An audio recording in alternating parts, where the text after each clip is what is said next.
Wala nakikitang paggalaw sa presyo ng mga produktong pang-agrikultura ang Department of Agriculture hanggang matapos ang taon. Ito ay matapos ang price inspection ng Department of Agriculture. Ang detalye sa report ni Vel Custodio.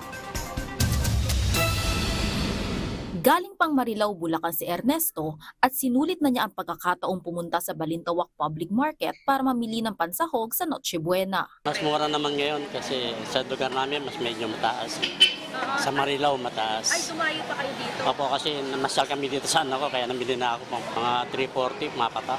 Bali 50 ang dagdag kasi 290 lang dito.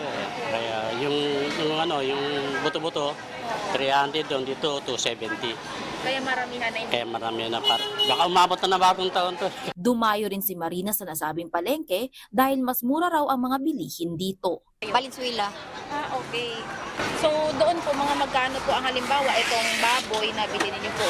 370.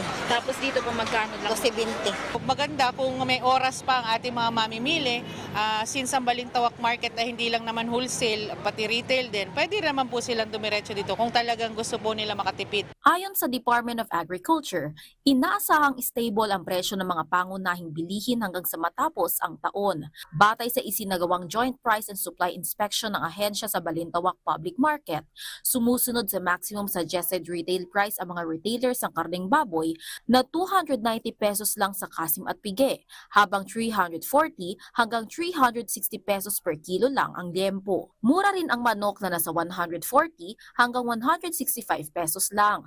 Uso rin ang inihaw na isda sa handaan. Mabibili ang bangus ng 190 hanggang 220 pesos.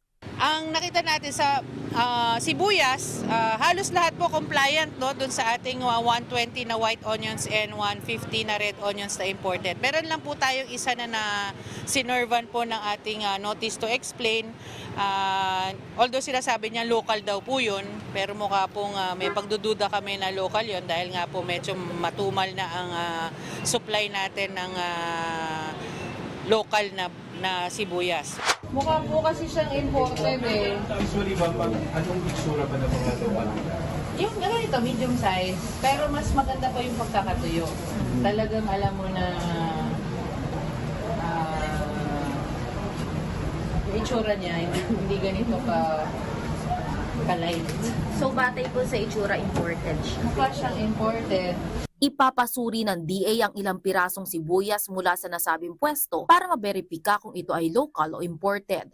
Pero pag-amin ng may-ari ng pwesto sa PTV News Team, imported ang mga sibuyas. Kasi ang kuha ko niyan sa India na yan, 1,280. Binibenta ko na lang ng 160, 140.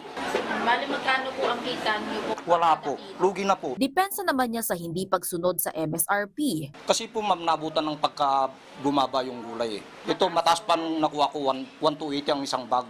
Eh ngayon na, 700, 600 na lang. Okay, so yung mga susunod yung pong kuha, mababa? Oo po. Kaya pinapaubos na lang namin kahit lugi na. Ang unang-unang hakbang na gagawin namin bilang isang market administrator, bibigyan po namin sila ng kaulang pag-uusap kung bakit mataas ang kanilang mga presyo. Ganun pa man, kung sila po ay hindi susunod, i-endorse po namin sila sa pamunuan ng business registration para i-revoke po ang kanilang mga lisensya. Samantala, may ilan ang sumagot sa notice to explain na inisyu ng DA sa ilang mga pwesto ng palengke sa Metro Manila na ininspeksyon ng ahensya noong nakaraang linggo. Pero ayon kay Assistant Secretary Guevara, hindi pa rin malinaw ang sagot ng ilan sa mga retailers kung saan ang eksaktong lugar na pinagkukunan nila at kung sino ang distributors o middleman. Kaya naman nakikipag-ugnayan na ang ahensya sa mga market masters at local government units para matunton ang middleman at malaman kung magkano kinukuha ang mga sibuyas at karneng baboy na hindi nakasunod sa MSRP. Target naman ng DA na magtayo ng food hubs para sa mas maraming opsyon ng mga secondary markets na humango sa mas mura at mas malapit na bagsakan. Vel Custodio para sa Pambansang TV sa Bagong Pilipinas.